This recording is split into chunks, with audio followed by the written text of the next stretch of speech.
Hello, fellow fossilizers and optimizers and postulizers. I don't know.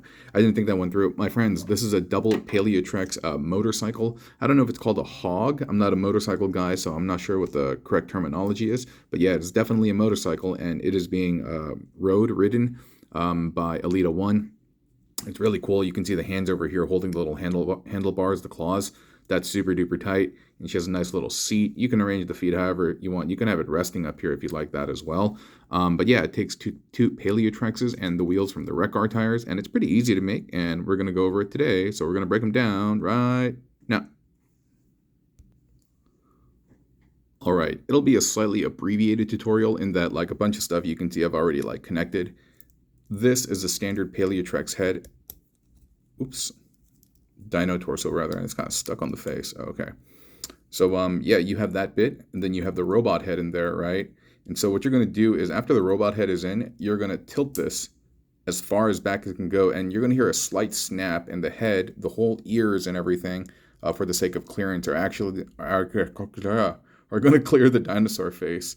And then after that, you're going to attach the buckler into that back, and then this bit is going to extend up, and you're going to have another Paleotrex dinosaur, a robot face there, and that's going to be the seat. Slightly spiky, but it's all right. Alita 1 has a middle butt, so it's okay.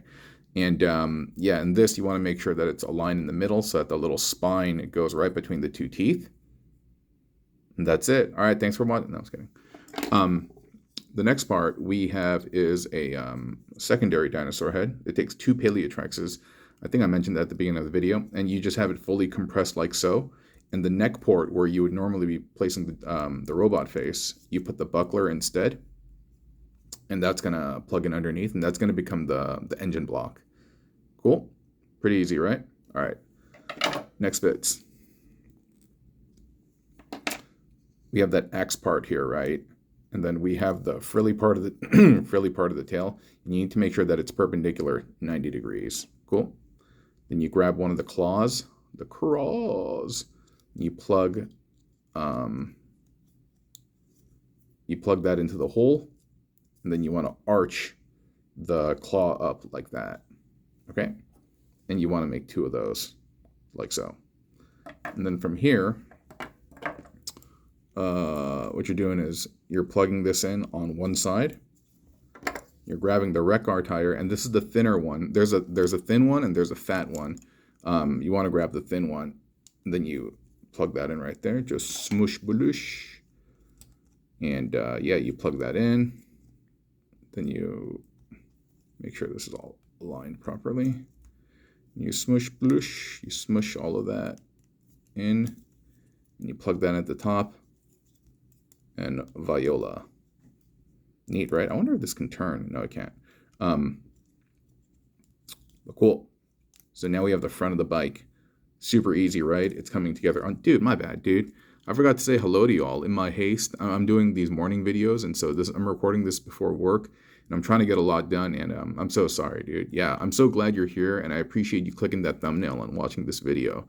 My bad, dude. My bad. I'm a big person on exchanging greetings and pleasantries and stuff like that, and wishing you well throughout the day, and just kind of get ahead of myself sometimes. So let me put that to the side.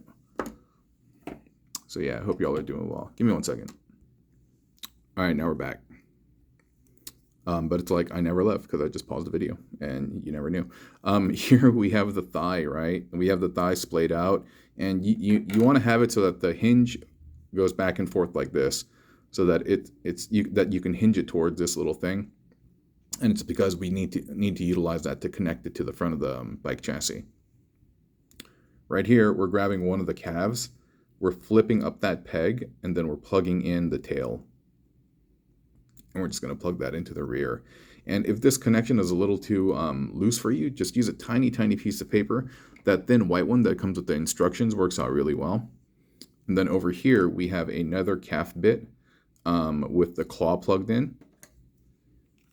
And then that's also going to plug in like so. And they're going to go slightly at an angle. I mean, you can adjust it later on, but yeah, it's kind of like that. So you can see two of the calves are plugged in. One is a tail and one has a claw. And you can see this one's a little bit loose, but I don't feel like getting the paper right now because I'm kind of lazy. And Yeah. So you can see that I have already made the other one here, right? Identical. But in this middle bar, this middle joint, we have plugged in the fat tire. And then so we're going to smoosh blush. We've smushed all of that in there. And then this is what I was talking about in terms of like cleaning it up, aligning it however you want. And so it's kind of like this. And now you'll see the reason why we needed these to be able to flex out. Because we are going to plug those two pegs into these ports over here.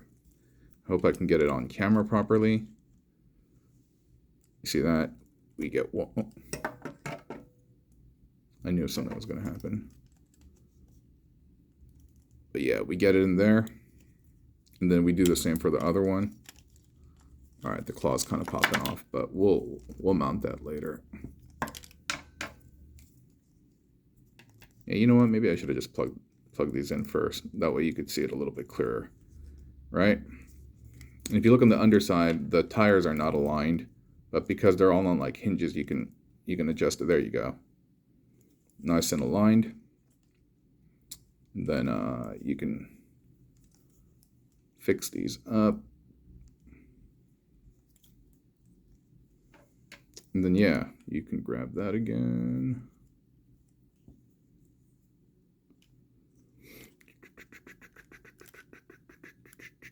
Get that one in there. And get that one in there. And pretty much you're done. And then we just need to have Alita 1 sit down. But check this out. Because of the spiked tires, right, they have little like notches on them, or little like, I don't know what you call these things, pegs. When you roll it, especially on my table, like check this out. Oh, what? Dude, this super didn't work. Yo, what happened there? It almost sounds like an engine, you know? That's kind of cool, dude. Little things like that. All right, then we just get her to sit down and then grab the bottom claw. Bada bing bada. Sorry for that squeak. My bad. Bada bing bada boomski. We're done. Easy piece, right? Super duper cool. Yeah. So 2 Paleotrexes, and if you don't have 2 P-Trexes, you can use a Skelevore, you can use a Transmutate. I don't know if you can use a spindle. I want to say yes, but you may need to make some. You know what? I don't think you can, because this thing is different. So no spindle. So P-Trex, Transmutate, or Skelevore, and Alita 1, and you can pull this off. Oh, of course, the Wreck Guard tires, huh? Anyway, hope you've enjoyed the video, and I hope you have a fantastic day, and I will talk to you all very, very soon. Yeah, blessings unto everybody, okay? Bye-bye.